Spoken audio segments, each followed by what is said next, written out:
Alright, well, we got a lot of the deck up. Just wanted to show something. You want those nice straight lines on your screws. The way I do it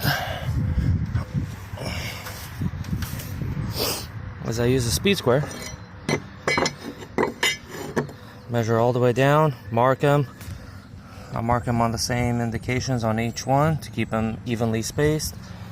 Get them all pre-drilled. Get them ready to go.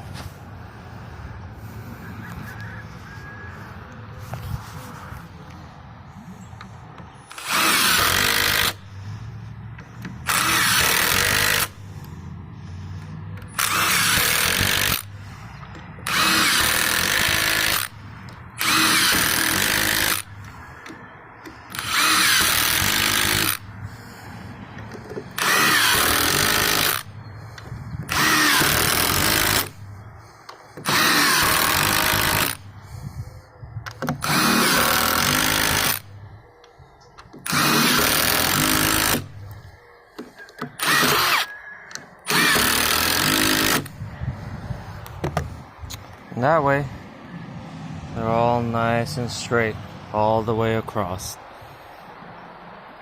Personally, you don't have to do this, but I like it. Personally, I like them nice and straight.